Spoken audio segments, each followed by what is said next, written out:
Good evening, everybody, and welcome to our poetry reading tonight. Not only a poetry reading tonight, but welcome to the kickoff of our 17th season. So the Milwaukie Poetry Series has been going 17 years. We started back in 2007, and we are a series that goes through July. So we have a poster about that. And the posters are back here in two sizes. So please feel free. I'll say more than feel free. If you know a place that they would go up, that would be great. Please take what you need. I'd like to welcome you here. I'd like to welcome everybody who is logging in on our live stream as well. So thank you for being here and participating in the reading. We have a real treat tonight. We have a great poet. And there really are so many things that you could be doing. And we appreciate it that you're here, if you're here in person, or if you logged on to the live stream, if you're watching the event. So we appreciate that you came and spent the time with us. I want to say some thanks. Thanks to the City of Milwaukie. The City of Milwaukie has supported us from the beginning, and so we are very grateful. The city's just in a move and is moving City Hall, moving down the street about 3 blocks. So thanks to the City of Milwaukie. A big thanks to the Lehnert Library. We're here in this great facility. This is a new library. So thanks to the Lehnert Library. We're very appreciative of partnerships with them. Thanks to the Milwaukie Poetry Series Committee. We have a poetry committee, and we have some committee members here. I think, could they raise their hands? There's over here. Kristen Roeder over here, and my lovely wife, Jane. So can we give them a hand? Thank you very much for doing that, because as you know, you don't have an event and you don't have something happen unless you have a group of people working on it. Another people we want to thank is Willamette Falls Media and our technician over here, Josh Reynolds, who is operating the equipment tonight and is the one who is responsible for really putting this all on the air and having it like it sounds. Josh Reynolds right here from Willamette Falls Media. And I was going to acknowledge Tara Go, who is, when she was here, she's our staff person from the Lehnert Library, but she just walked out, and so I think when she comes back in, I will ask her to do that. I want to say a couple of things about events that are coming up. We do partner with St. John the Evangelist for First Fridays, while there are First Fridays. That's a program that runs May through October. So the last first Friday of the month is the first Friday in October, and I think that's the 6th. And that reading is going to be at St. John the Evangelist in Milwaukie, and there'll be a flyer out about that. We're just starting our season, as I said, and our reader in October is Michelle Glazer, so we're excited about that. And she's going to be reading on the 2nd Wednesday of October, which the date I think is, I'm not sure. What is it? 11th. All right, October 11th. Well, we're going to proceed tonight, and I'm going to introduce our poet. Then we're going to have a question and answer period for a bit. Then he's going to conclude with a final poem. And as I said, we have a real treat tonight. I've been looking forward to this.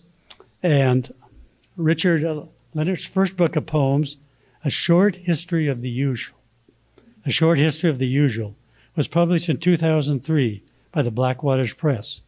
His second book, The Only Empty Place, was published in 2023. So it's a fairly new book. His poems have appeared in Poetry, The Sun, Prairie Schooner, Mid-American Review, Barrow Street, Southern Review, Spoon River Poetry Review, and many other journals.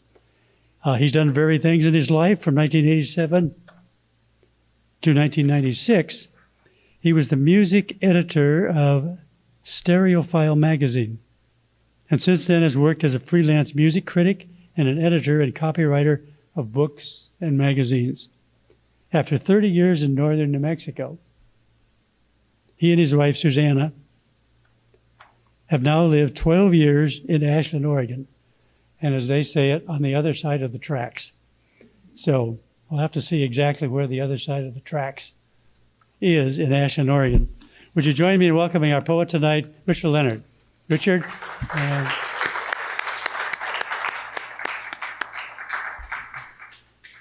Let me remind you too, while I'm still here, I have this on the podium, so please silence your phones and your telephonic devices. Airplane mode or poetry reading mode, if you have that. Yes. So good evening. I thank the Milwaukie Poetry Series for inviting me to give the first reading in this 17th season. And I thank the city of Milwaukie and the Ledding Library for hosting the series all these years. And I thank Tom Hogan for his thorough and careful work in preparing it all and for introducing me. It's been a pleasure to work with throughout. This reading makes a few things new to me. Until a few months ago, I'd been unaware of the existence of any Milwaukie other than an obscure Wisconsin hamlet of crucially different spelling. Also new to me are almost everyone in this room. For the past 15 years, I haven't given a single poetry reading outside of Ashland, Oregon, where the audience for poetry is as small as it is warm and dedicated and supportive. I'm grateful to be able to share my work with a room full of people to whom I suspect it will be entirely new. Tonight I'll be reading mostly from my new book, The Only Empty Place. It's long for a book of poems, 149 pages. The 91 poems in it were selected from almost 3 times that many, almost all of them written in the 20 years since the publication of my first book, Short History of the Usual, which Tom just mentioned. And I'll read a few poems from this one as well. This book is now extremely out of print, though copies occasionally pop up online for prices that are either embarrassingly low or embarrassingly high. So I have none for sale tonight. The new book costs $18, and it'll be available in the back after the reading. A note about the reading. I prefer to let my poems speak for themselves. After all, ultimately, they'll have to do that anyway. So between poems, I'll say little or mostly nothing by way of introduction or explanation or context or scene setting or apology for that matter. Instead, I'll leave a bit of silence after each poem. After all, the music of poetry, like the music of music, is really just a way of carving silence.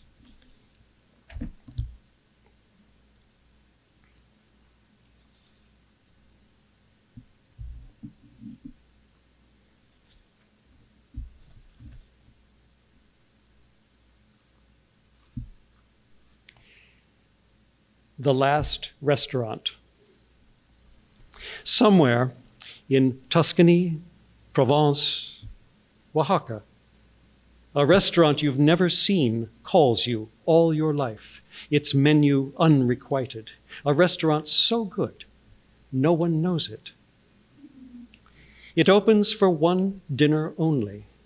The officious maitre d' leads you through the dining room's underwater light to a good table by a window. The sounds of metal on china are small, precise. From the kitchen, a mysterious clank and hiss, an unparsable syntax of smells. The waitress is young, tall, forgetful. Her red wine tastes like beloved old books. She drifts off, and the room slowly fills. 2 former lovers gaze in each other's eyes as you once looked separately in each of theirs. Your parents, who don't recognize you. An African woman and man in crisp white, fresh from their mass graves' blank dignity. Your brother, the wounds that killed him almost healed, sits with your dead wife, her hair grown back, parted in a new place. The room is small, but soon the familiar heads of everyone you've hurt, lost, cared nothing for, bow over menus, look up to ask about specials, ponder the great dualities. Animal or vegetable? Wine or water? Later or now? You eavesdrop and never hear your name, but then someone's eye meets yours and he smiles. Your mother asks your father if you're someone they know. He squints at you, turns to her and shrugs, complains about the prices. This is as far as you ever get. But someday the waitress will remember and return with her plate of bread and oil to ask one of 3 riddles. Do you know what you want? Would you like more time? Are you ready?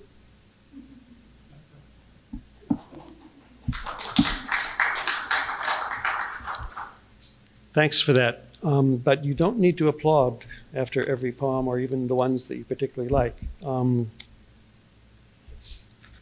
I'd prefer if you didn't, actually. So thank you.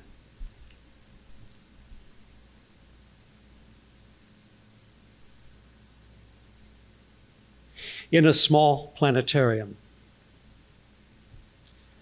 after the projector hums its last slow spray of stars against the perfect black, after our guide has chanted the last unimaginable sums of distance and of time, after a clockwork dawn pinks the rings of seats canted back, after closing cadences of music, light, and voice coax us to give way to those who will follow, and before the last of us is gone, the woman whose script has led us from blinding bang to whimper and then again to bang touches something wrong. And there above us, past the dome of scrim, now only gauze and gray, one bare bulb glows dim on cartons rising, jumbled in the gloom past curved space. All those other universes, packed and stacked and labeled, used, worn out, and stored forever here, or new and waiting to be opened, though not by us.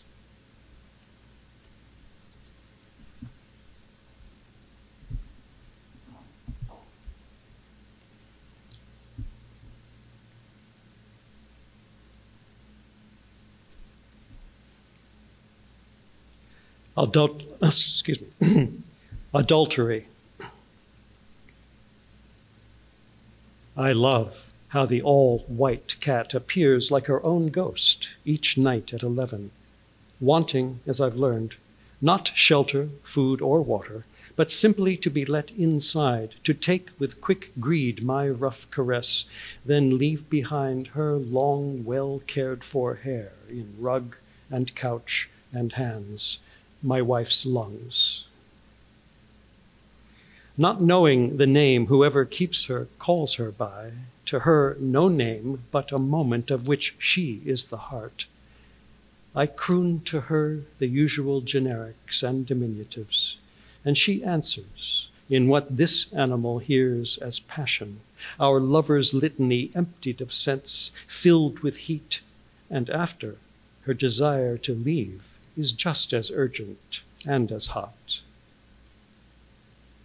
Though her life is not knowable or secret, I am pleased to smugness by this thrill unsharpened by guilt, that those who think they own her don't know we meet like this, that I don't wonder if she loves for what I give, or if she loves at all, as she takes in my company her inexplicable pleasure.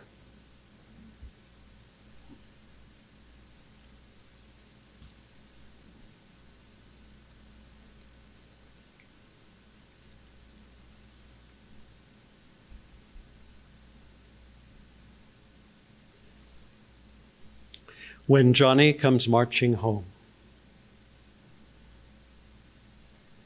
Sunlight yellowed through the long, ripped canvas shades as our pigtails and brush cuts crowded the single room for that week's music lesson.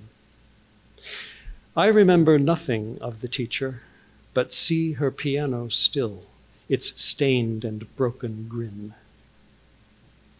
In our frame-built school, all was old but us. Desks of dark wood and floral iron, inkwells dried up who knew when, brass-hooked poles to push up tall and warping glass, and in fall, tawny boards agleam with varnish. At every step, they spoke. When the teacher asked which song we should sing, there was one I loved for its drumming rhythm, the grief in its dark joy, though then I did not know we sang no other in minor key. Into that amber light whose slow fall through the day took a time my body was yet too small to clock, I raised my hand, and she said, "Ah, I know which song you want to sing." In splintered ivory, her fingers found the full and soured chords, and for the first time I knew I had asked for this song before, and she had seen my joy in it. Then everyone sang My Desire, and in the air of that high room, filled with dust and light and voices, in a building now long gone, in a town we left soon after, among children who were then my world, and of whom I now cannot see one face, I took up my part in the great swell of time, and began that day to be one who is remembered, if only for his song.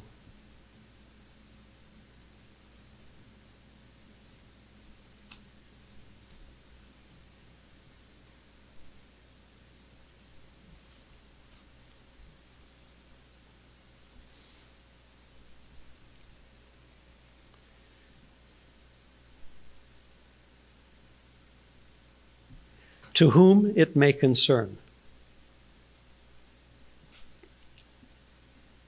2 windowless weeks of heaving 50-pound crates of greeting cards, and already in that warehouse I was senior grunt, for no one lasted long. And no wonder, I said to the boss's son, as he picked the day's orders of sympathy and condolence. Like me, he was 17.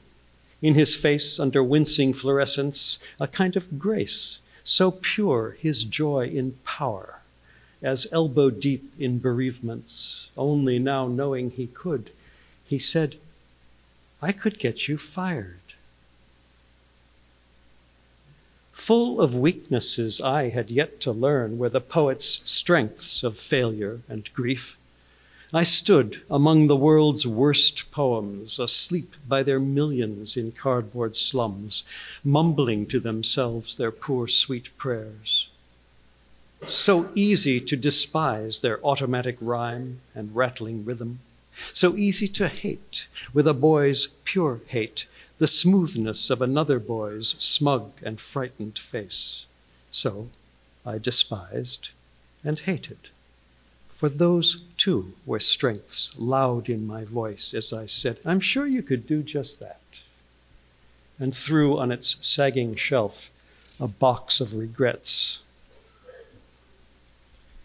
When, later that day, I was fired, I walked a last time those aisles of dusty occasions, from birth through graduation, wedding and get well, past all my birthdays numbered in advance, past sorry for your loss, and just before the steel door opening to the street, those simplest notes the rest impersonate, their 2 words waiting for scrawls of names to make them truth or lie or both. 1,000 thank yous, and then the light.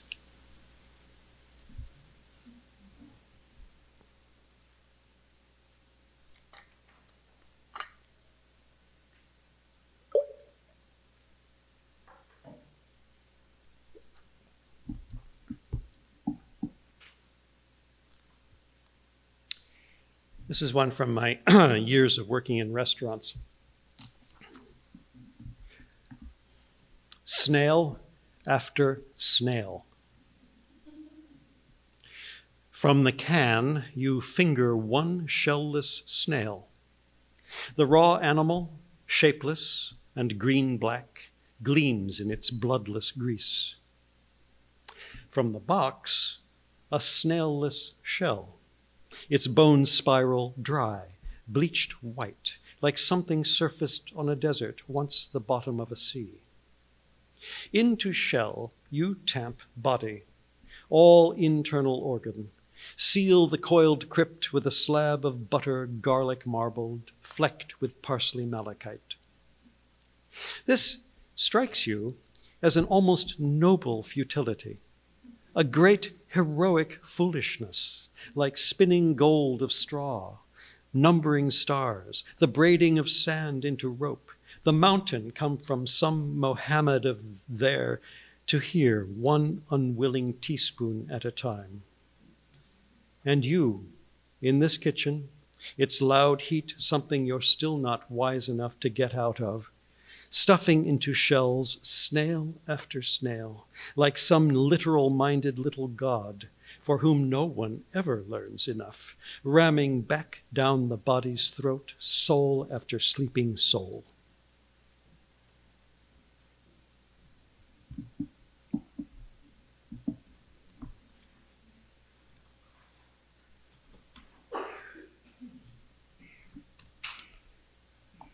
This one is for all the men in the audience. I see a few.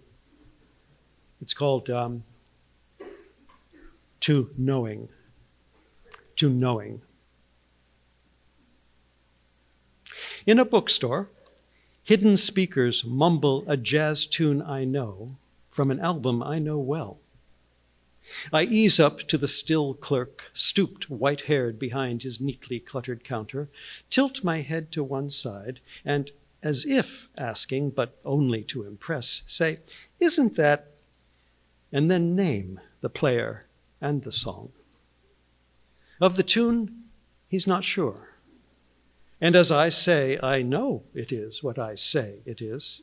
My voice, telling myself what I know, rises hard and big and stiff.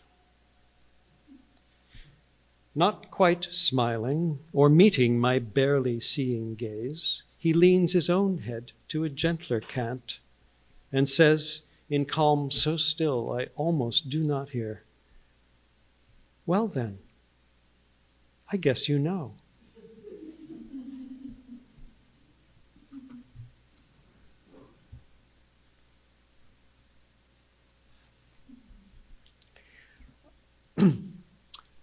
The next two poems are two poems from Germany. The title of the first one is Verdammt, which is German, for those of you who know the language, meaning damned. Verdammt. The war still lush in Vietnam. I, the age for it, and walking this small German city's empty Sunday streets, when an older Bavarian, heavy in her thick strength, flowered hat, fat dachshund, takes my stride in hers. As the Germans do not, she speaks. And when she hears my Deutsch wears colors not hers, fat tears blub down her lips for her son, she says, who, for reasons in a language she cannot translate, joined my country's war and is dead. For going so far out of his way to beat death from the bush and make it answer, she calls him verdammte Tor, damned fool. And as she curses him, her chin's small prow parts waves of her shaking flesh. Of the questions I do not ask, does she have a son? Is he dead? Is she crazy? Am I coward or fool? How can it be that as we walk, she sobs and never asks what each stumped step demands of that verdammte street in that verdammte town, verdammte pavement pounding up at her feet, my feet, the fat dog's fat verdammte feet. The only question, why her son is dead and I am not.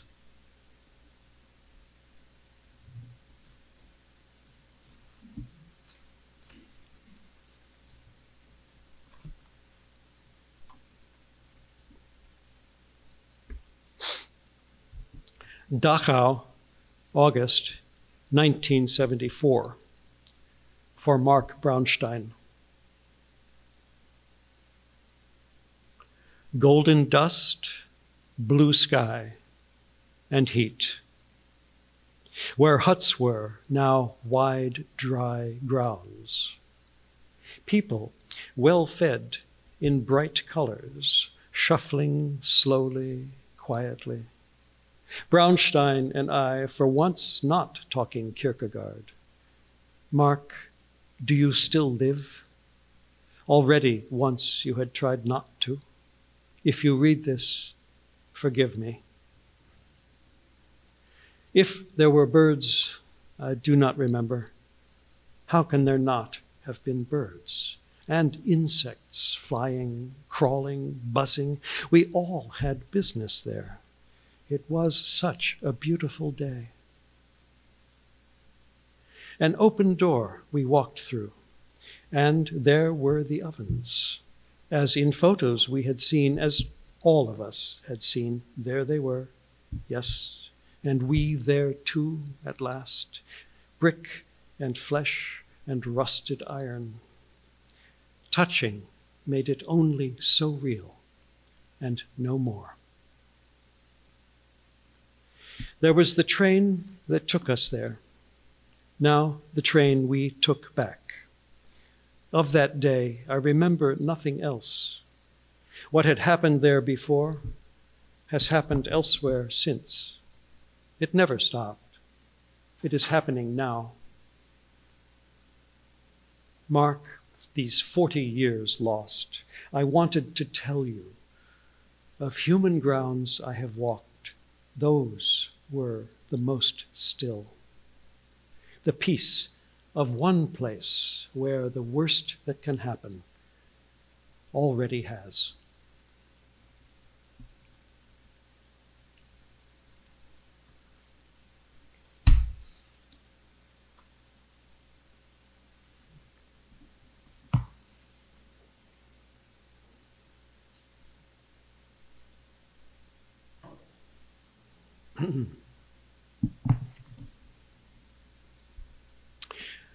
Two poems about animals and boys.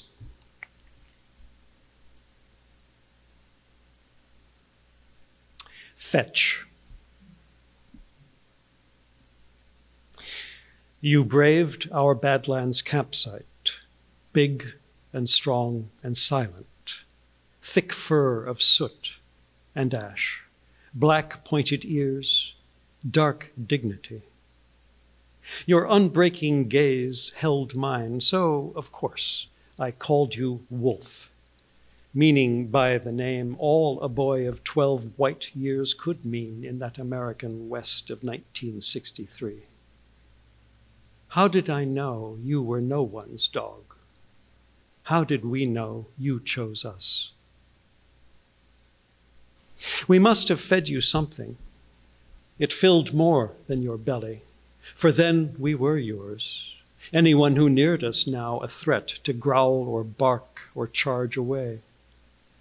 You guarded us all night, a half-wild distance from our fire, your eyes coals in the dark. They sent light back to where I lay, awake in my thin summer bag beside my sleeping father. At dawn, you still there, still ours.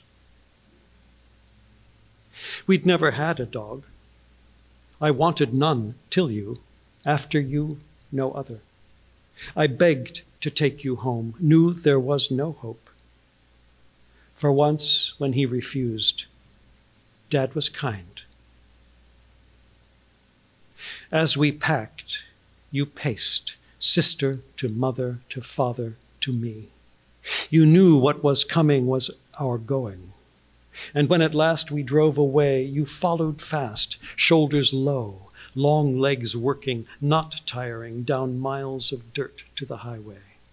You cut each switchback across, threw yourself through scrub and scree. Nothing in you held back. You never stopped or slowed. Staring out the rear window, through the dust we raised between us, I yearned toward your yearning, would not look away, would not dishonor your 4 strong legs, your stronger heart, would not give myself the lie that we had not betrayed you.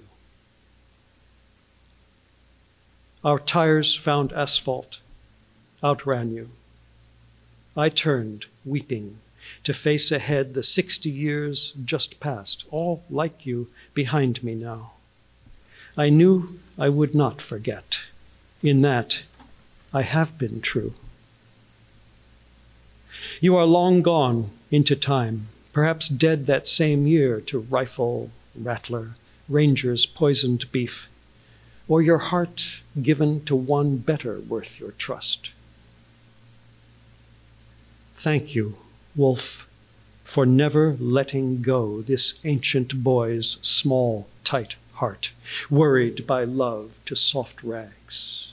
Loose your aching jaws, let it fall, soaked with sorrow, into my empty hand.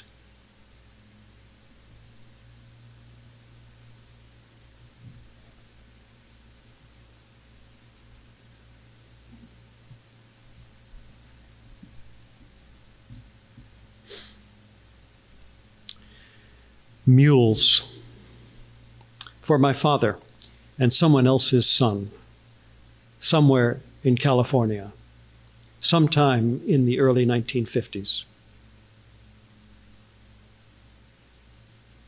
In the supple, invincible body most of us can remember, after miles of switchbacks, glad for straightaway at last, the boy had run hooting down the steep, rocky trail. At the bottom, another cliff top, and he could not stop.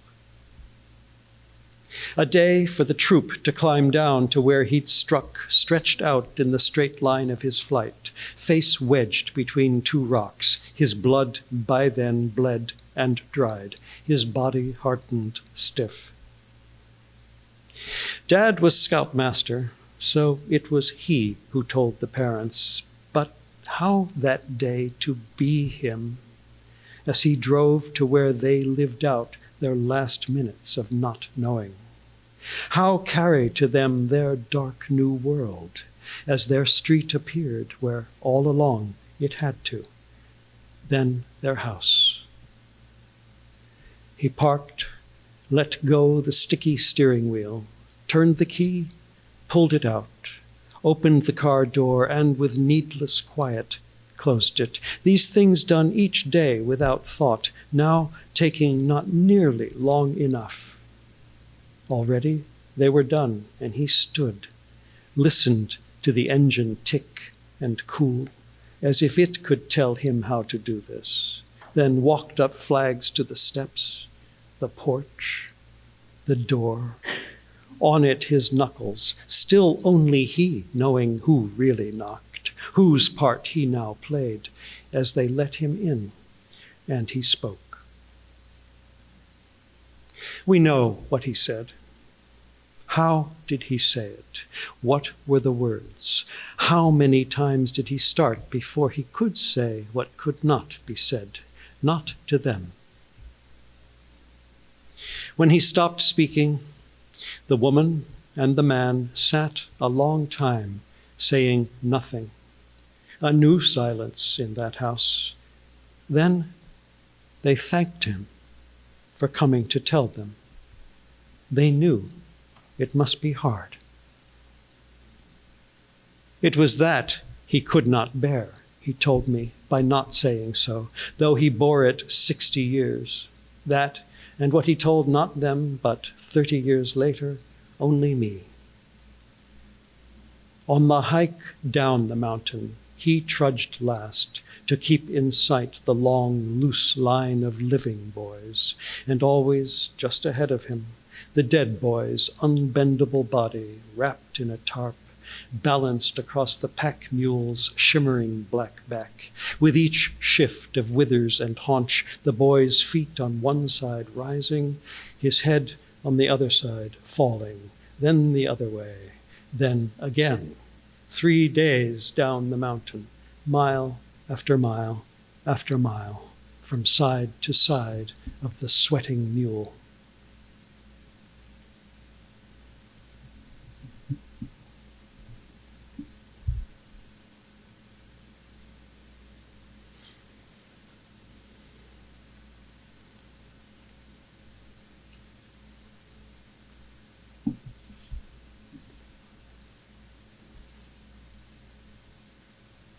You know, I do think it takes a special kind of poet who can live 30 years in northern New Mexico and end up writing only 2 poems about the place.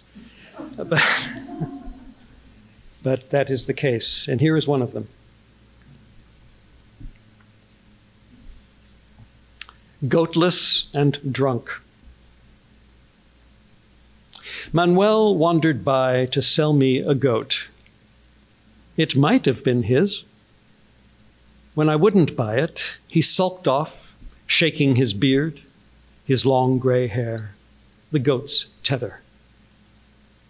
On his way home across the acequia, he met someone who bought the goat, as in 1,000 stories Manuel had never heard. And in what for him was haste, he stumbled off to buy 1 goat's worth of drink and smoke. Back in his old adobe, deep in middens of empty bottles, Spam can drifts, the booze put him to sleep. His last cigarette put him out, smothered by mattress smoke, cooked slow all night till the meat fell off his bones, the mud walls sticky with his fats. Heads shook along the Potrero ditch, shrugged off sighs passed for grief. What could you say? It sounded like Manuel.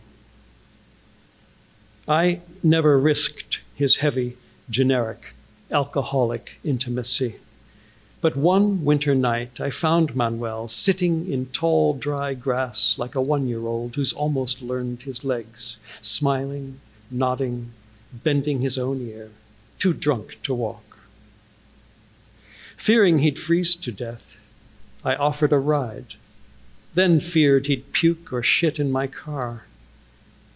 He rocked, smiled, said, "I'm drunk," then sighed, leaned back in perfect peace, and with royal gravity turned to confide a greater secret.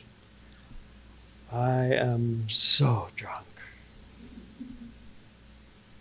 I remember when he leaned into me, how sweet he smelled, as if everything good about him floated there in the rich, thick scent he didn't quite take with him when he went. The burnt sugar cloud that filled his house when, goatless and drunk, he cooked himself a last meal of his own sweet flesh and died with what happiness I cannot imagine.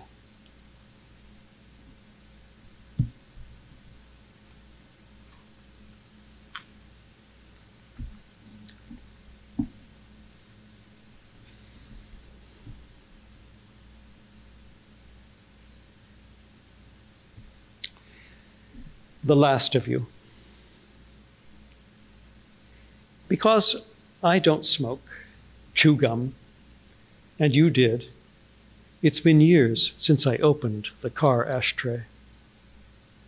In a ranger station receipt from Mesa Verde, that last trip you were well, 1 hard, tight-wrapped ball of gum.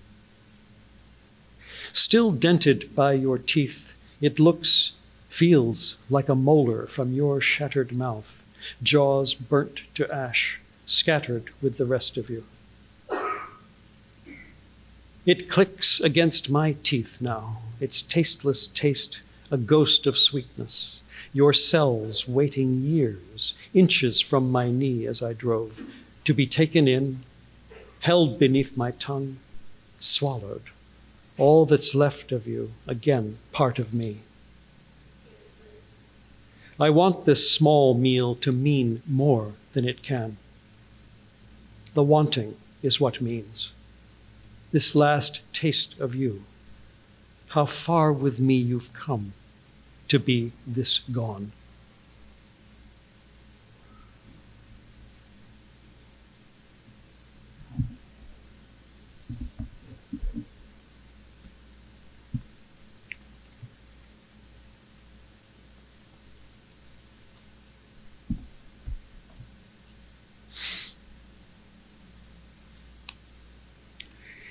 Mr. Johnson.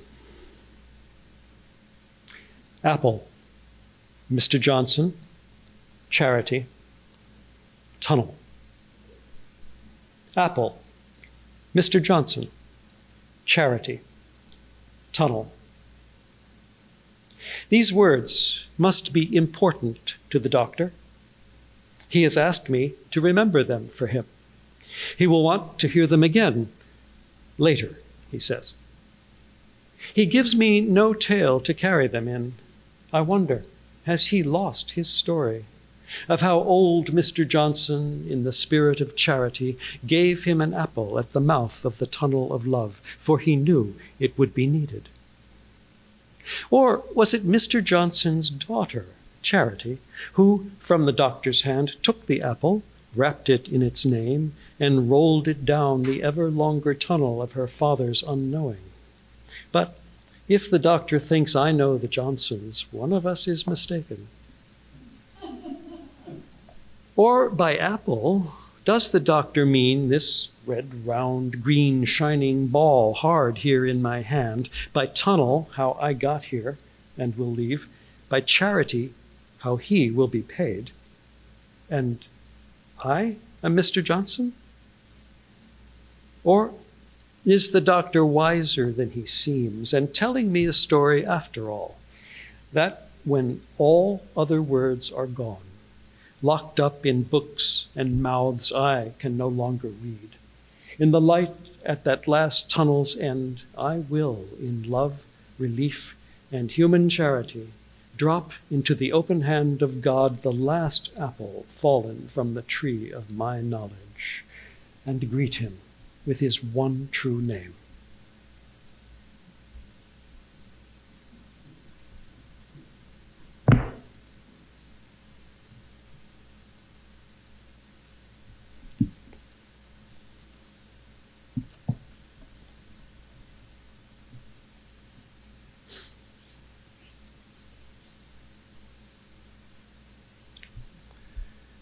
Drywall.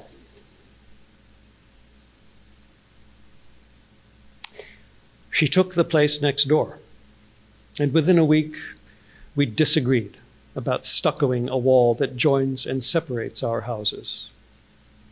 We patched the crack with a gift of decent wine, and days later, 2 blocks away, a drunk knew better than a sign that said stop, and her daughter was dead.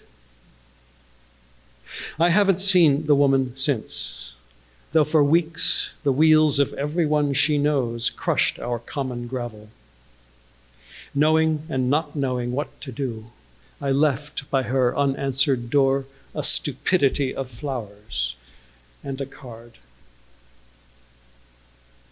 The traffic in Solace has thinned, and last night, through another wall, one wall inside both houses, I heard her long, deep, sobbing wail and thought, now it begins, what friends, flowers, cards, food are meant to keep from beginning, this roar of the body rushing to fill that cold, deep space.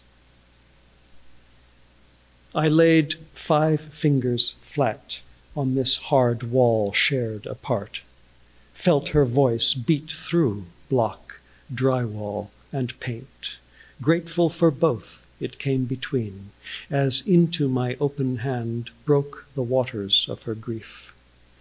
And I thought, with artist greed, here is the next poem. ashamed to be so shameless, glad for the work.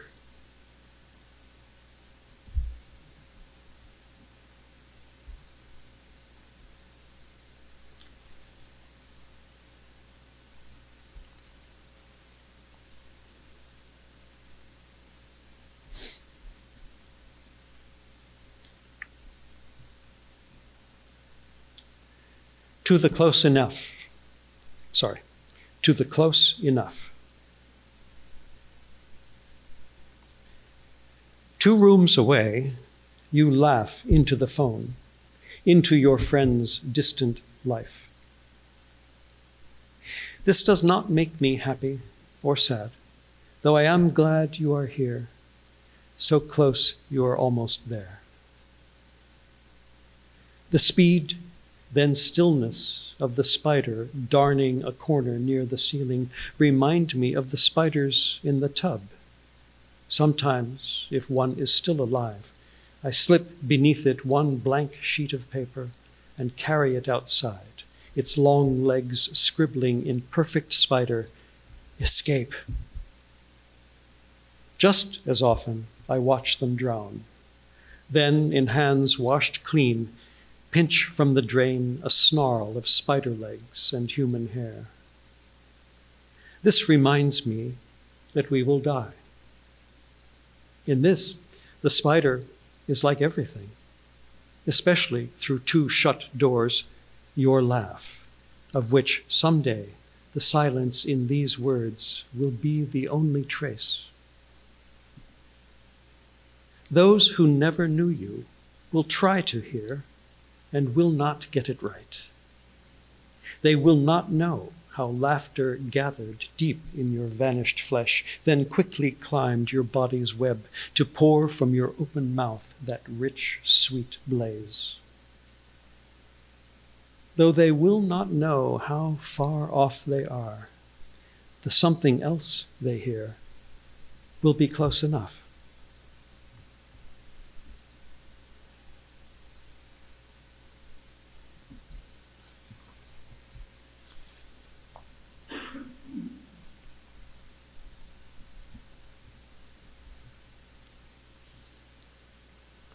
To wisdom.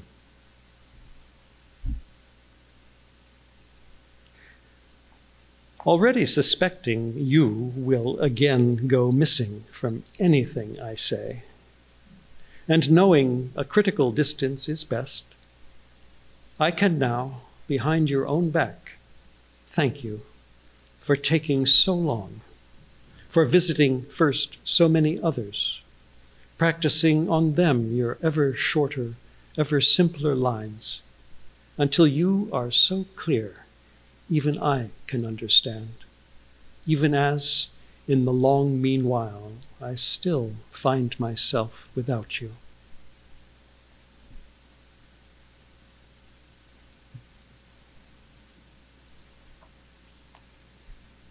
So I began with a poem about a restaurant, and I'm going to end with another poem about another restaurant.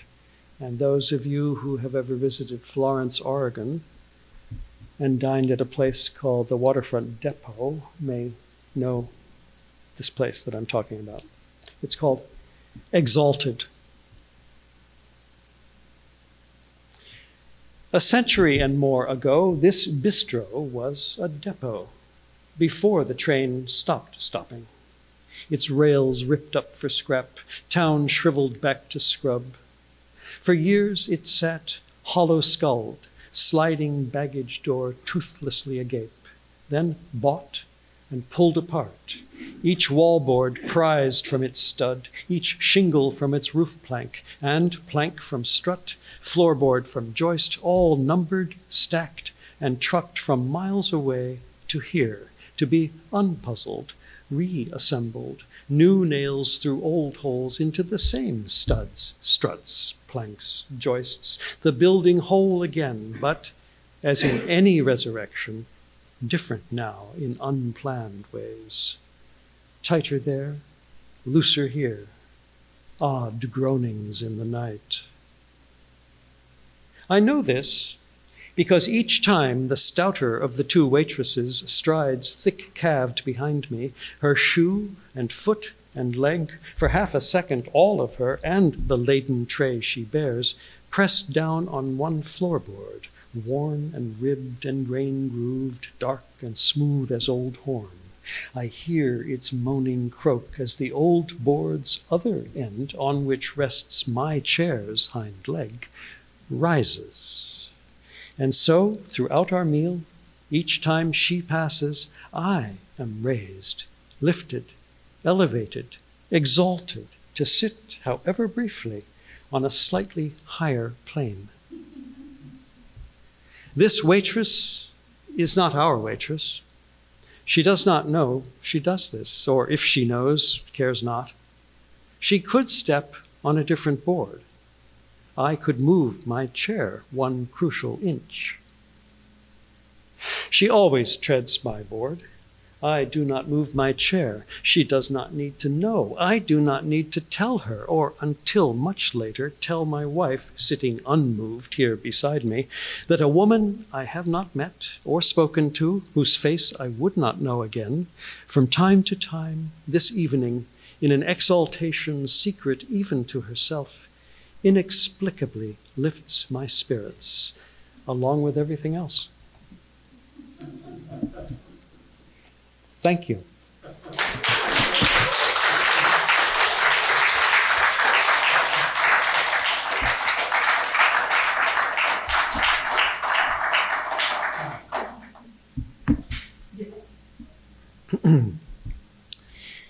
The only empty place.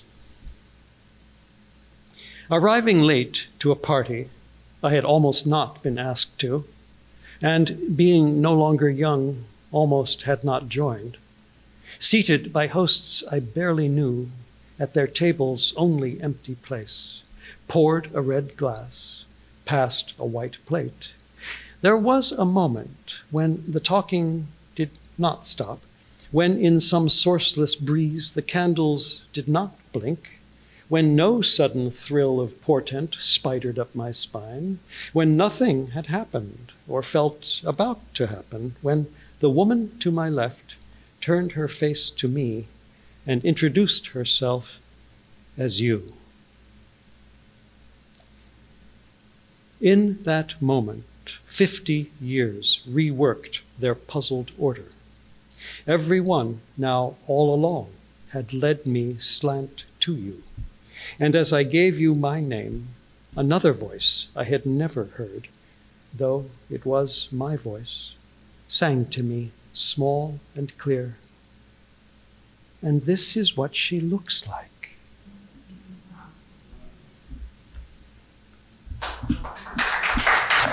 Thank you.